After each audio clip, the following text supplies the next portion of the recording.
welcome once again to another edition of the Calvary Coaches Show. I am your host, Richard Holdridge, and every other week we have either assistant coach or head coach of a varsity program for Calvary Christian Athletics, and we've got the assistant coach of the boys varsity soccer team that going to be on in just a minute. I just want to let everybody know that this is brought to you by Masterwall Incorporated, Glenn Smith Chevrolet GMC, Gordy Eye Care, Buffalo Rock Pepsi, and Kinetic Credit Union. As spring sports is almost coming to a close, as Calvary's first year in the GIAA has been a success, and I'm excited to welcome the assistant varsity soccer coach of the boys team, Coach Jason Robertson. How are you doing, Coach? Good. Thanks for having me, sir. All right, so before we get into the season and as the regular season's wrapping up, just tell us a little bit about your background, how long you've been the assistant coach, and we mentioned off the air that you are the head middle school girls coach. Just talk about your experience and your soccer experience playing and coaching, and how long you've been doing it. Well, I've actually grew up in Columbus pretty much since I came from, I was brought to Fort Benning through the Vietnam War, actually. I was a war orphan and was very blessed to get to the country. And I've lived in the Georgia and Alabama area ever since. So I actually went to school in Alabama on the Phoenix City side, close to Ladonia, called Woodland Christian Academy. And my parents ended up my adopted parents moved me to Columbus so I could play soccer, because soccer actually started back in the 80s, about 86 for high school. It's the first time they ever had soccer in Columbus. Soccer was not a popular sport back then. So I was able to do that. And I played travel ball, played college, played semi-pro indoor one season. And then after that, I got married and started coaching. So I've been coaching between rec, travel ball, and high school for the last 30 years. So it's been quite a journey. And Calvary, interesting thing is the first high school job I ever had was coaching the varsity boys and the varsity girls at Calvary back in the probably about 2012, 2013. And then I took a break from there and went to the public schools for quite a while. Actually went over to Glenwood, won a state championship with them. Got invited back after coaching at Brookstone. I came back to Calvary and I was able to win a state championship with them with Coach Matt Orr, my first season with them 2 years ago. So it's been quite a soccer journey. Yeah, it really has been an impressive resume, Coach. And Calvary is known for winning in the gaps, those state championships. Now they're in the first year of the GIAA. Just talk about that transition going into the GIAA and getting to play just a mixture of public schools and schools in the GIAA. Currently 7-4-1 on the season, and you got 3 more games left on the schedule, including 2 against Strong Rock, and then that game against Pacelli on April the 17th. Just talk about how the season has gone so far, and what are you looking forward to about wrapping up the season, getting ready for the GIAA playoffs? We're actually in a good spot. We could have been in a better spot had we not lost that one game to Brookstone. But we're doing very well considering it's our first time entering GIAA. Soccer in that level has been always stronger a little bit than what we're used to in the smaller schools and the GAPS program. But when we always went to Atlanta, the teams obviously were always really good. Atlanta always has strong programs, private or public. So it didn't matter where you started out. You always end up going to Atlanta to face teams there to win any kind of state championship, just sheer to the size of the Atlanta schools. But we have a really good chance this year. I have to say we're going to go deep. I don't know how deep we can go. Reason being is we don't have a lot of strength coming off the bench that we're used to having. So that comes into play, obviously, deeper you go, especially if you have injuries to starters. But we're in a great seat. I wish we'd been in a better seat. If we'd beaten Brookstone, we basically could have wrapped up region, even if we just tied Pacelli. But now we have to beat Pacelli to secure. And obviously, we're not overlooking Strong Rock. But so far, Pacelli and Brookstone have handled them well. So if we play our game like we should be able to be in a great spot. No less than second place in region, but our goal, obviously, is to win region. And by the way, we will have that soccer match against Pacelli on Georgia Alabama Sports Live. We've been able to live stream several of the Calvary boys and girls matches on Georgia Alabama Sports Live. I do want to say you started the season out playing the public schools got 2 impressive wins over Sean Jordan. And by the way, I was on the call for probably an epic match between Sean Jordan, which ended in penalty kicks because in region play, you can't have ties. And so they just kept playing on through the night. You had the opportunity to see both schools, and both schools just talented. I'm talking about the talent level in Columbus. When you have the Columbus Blue Devils who won the 3A state championship, you played them earlier this year, did lose 4-1, but I kind of feel, Coach, that you guys have really padded the resume and played some very talented, elite soccer programs in the area. Do you think that's going to help you getting ready for the GIAA playoffs as you're ranked one of the top teams in the GIAA and get a pretty good seeding just based off of your strength of schedule? You're absolutely correct. This is my 3rd season with the program, and since we got here, I was one of the ones that helped start scheduling our games from day one as soon as I got here. And that was my first thing, was to start scheduling these public schools. Because if you want to be the best, you got to play the best. You got to play schools that have a lot of soccer history. Columbus High has a tremendous amount of soccer history. In fact, I spent a year there, won a region with Columbus back in the day. So I know all about these different schools and their talent. It's one of the things that drew me to Calvary, is the challenge of being able to bring a program that's been playing in a smaller division league-wise and come over and compete with these public schools. But I'm a big believer, you can only put 11 people on the field, and as long as they're trained right and practice and coached well, they can compete with anybody. So I don't think we've ever walked on the pitch thinking that we can't compete. And that's the mentality and culture that Matt Orr and I've created with our boys, is that it's not about the size of the school. It's about the heart that you have and the discipline and the willingness to train hard and be able to compete, no matter how tough the other teams are. Yes, we've had some knocks on the road. It's taken some time to get used to playing competitive competition, game in and game out. And I think that's been the biggest, hardest part for Calvary's in the past. We'll have several games that are hard, and then we go like 4 or 5 games on a stretch of just not very good competition. And most schools don't really go that long without doing that. And as you know, in any sports program, you have to continue to play strong schools. And this season, we haven't had a break, and it shows. I mean, we let down 1 or 2 games, and you lose games that you're used to just winning just by showing up. So it's been great for the school and great for the program. And we hope to make a mark this year as our first entry into this program, or into this GIAA. Coach, I want to talk about your standout senior player, Zach Madrigal, who's got 19 goals, and that is just phenomenal numbers. What are some of the traits that make Zach so special, and what's his future looking like? Because it's looking like this is a type of player that can go play for a Fountain City FC, go play on a club team. What's his soccer background, and really what's he looking forward to after he graduates from Calvary? First of all, I'll say, Zach, this is my first chance getting the ability to coach this guy. He transferred over from Harris County. The one thing I really admire about him the most is he wants to compete. He wants to win. He doesn't want to come off the field. He gives everything he's got 100%. A lot of times I've coached strikers. We call them strikers, the finishers that play up front. They tend to, after they lose the ball, they tend to watch a lot. But Zach will actually get after it and try to get it back. He's not one of those kind that will sit back and watch. He wants that ball at his feet.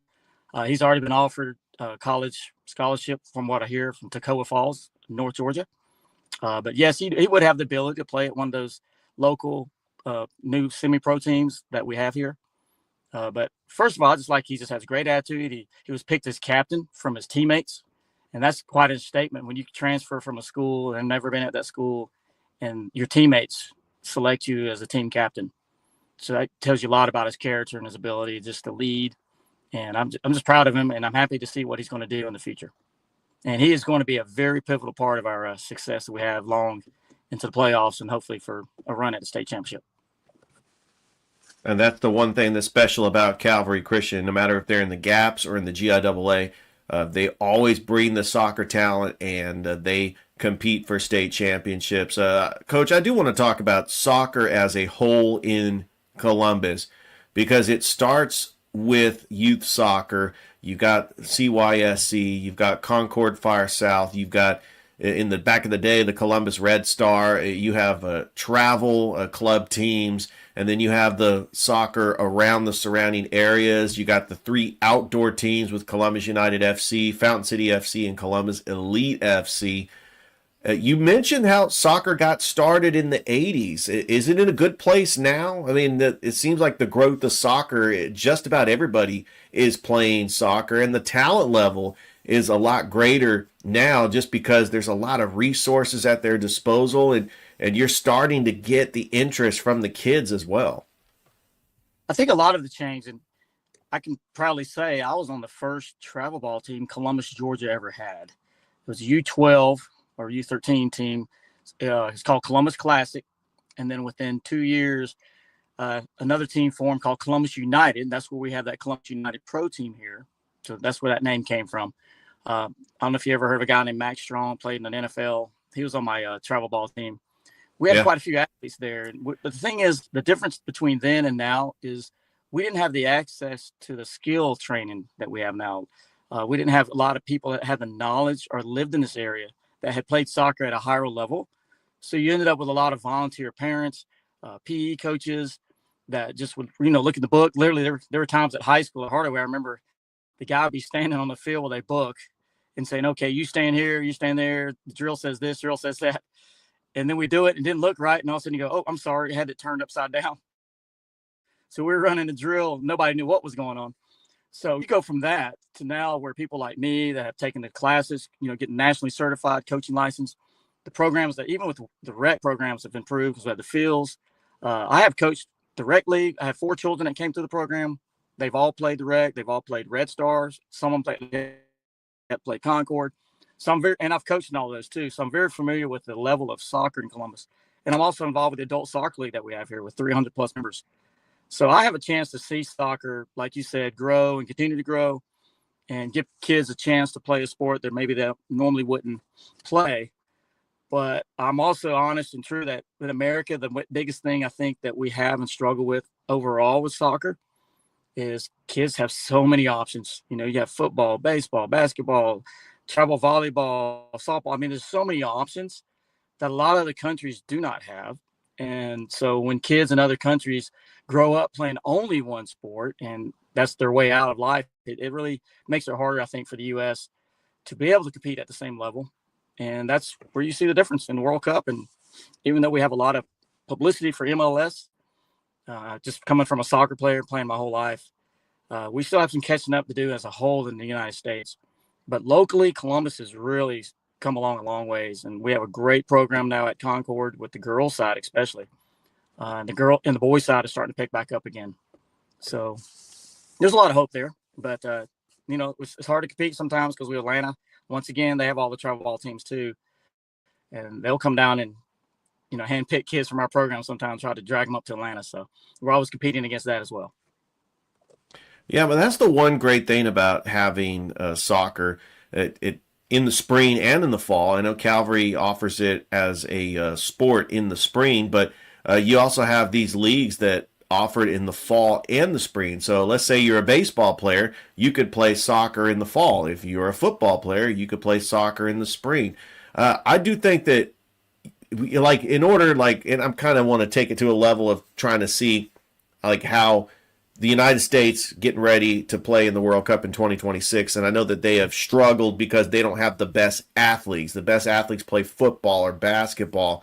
But do you think that, if the athletes that take on soccer as a supplemental sport, you've seen two-sport athletes before, but can we get the world's best athletes to play soccer so we could compete with the likes of Belgium and Germany and Brazil? Because I think there's so much frustration, especially when the United States makes it to a World Cup, that they don't quite get to where they need to be. I'm thinking, gone to a quarterfinals in 2002, but semifinals is really, I would be happy with that if the United States can get to that level. I mean, they've been in the top 10 in FIFA before. So is that what that's going to take to try to get the world's best athletes to compete with the rest of the world?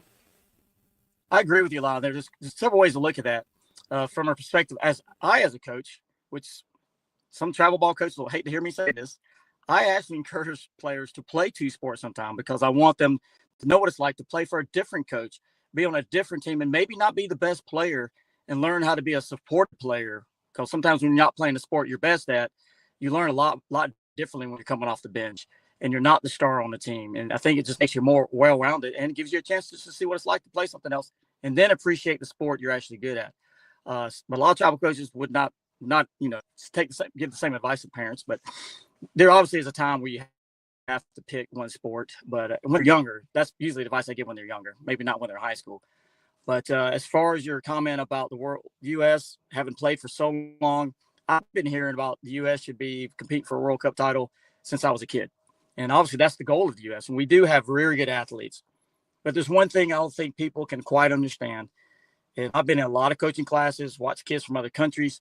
When there's a kid in Brazil or Argentina, like I was telling you, that play on the street, play in dirt, and they're making up goals between two sticks. They don't have the nice fields that we have. And they're so enamored with the sport. That's all they do is they watch it on TV, and they're mimicking their star players. I'll give you an example. I was talking to a coach that was over in Brazil, and he came back and said, Jason, you know what's the difference is? I was over there watching. The kids there have this natural ability and flair for the game that you can't teach. And a lot of people don't understand that. It's like, he said, when I come back here, those kids over there in Brazil, they'll make passes that sometimes the pros will be making because they think like that. They just see it. It's part of who they are. Whereas in America, we're so robotic and we're training the kids and trying to do skills. So sometimes we take away that just natural of them wanting to experiment, wanting to be part of just that. It's part of who they are. And so if kids don't grow up having that freedom or even having that, I say, love of the game, and I think it really comes down to that more than anything else, is these kids from other countries, that's the sport. And their love for the game is just different. Kids here, they'll go play it, they'll train for hours, but then they'll go home and watch a basketball game. They'll go home and watch a football game.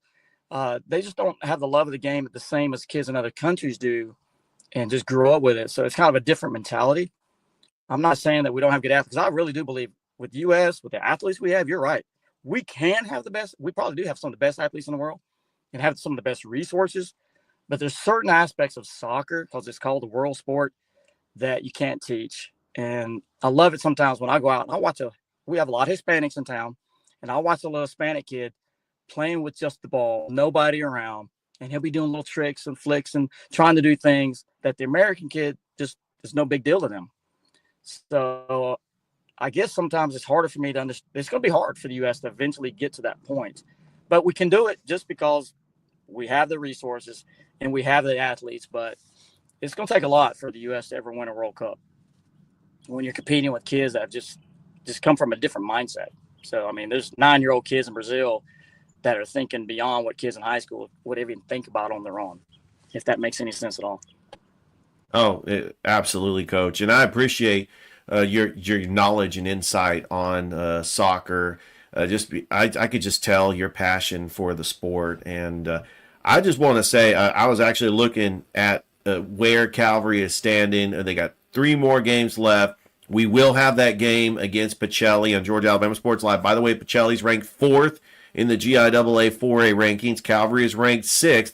So there's a lot that could happen as far as seeding. It's looking like you might be able to host a soccer match in the playoffs in the GIAA, and I know the ultimate goal is to get to Macon the 27th and 28th. The championship should be on that Tuesday because usually the 4A championship is the first one, so it'll be May the 27th, I believe, and I hope to be there for GIAA.tv, and I'm hoping that you guys are there too at Stratford Academy in Macon for the GIAA state championship.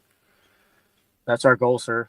And my last comment would be, I think one of the benefits, I've coached a lot of private schools and public schools, but I really enjoy Calvary too because it's a Christian school and we're able to help kids understand what the real thing about life is and share with them about Christ and make sure they understand that there's more to life than just soccer. Absolutely. That was very well put, Coach. Thank you so much for taking time out of your busy schedule to talk soccer with us, and good luck the rest of the season. And before I let you go, Coach, how's the middle school girls season going? Just a little elaborate on that, because you're the head coach of the middle school girls. Yes, sir. I'm very pleased with them. This is my 3rd season, like I said, with Calvary. We've made the playoffs every year since I've been there. Once again, we actually won region last year. We missed region by a game this year, so we're in 2nd, but we are going to the playoffs. So it's and believe it or not, this is actually the least amount of skill that I've had in the 3 years that I've been there, but they work together better than the other two teams I've had. So it's one of those kind of trade-offs. Like, you got a team that really works well together, and they might not be as skilled, but they work so hard together and play much better together. And just teamwork and the positive attitude they have, even though I think they know that they're not the best team that Calvary's had. But for us to be in that position, already be in playoff, is very exciting for the girls. And that's the most encouraging part for them, that the girls see that teamwork can override just individuals on another team. Thanks again, Coach. Looking forward to seeing how the season plays out. Yes, sir. Thanks for having me. All right, that is the Calvary Christian assistant boys varsity soccer coach, Jason Robertson. He is also the head middle school girls soccer coach. Thank you once again for watching another edition of the Calvary Coaches Show. Hope everybody has a great rest of your night, and we will see you next time. Thank you.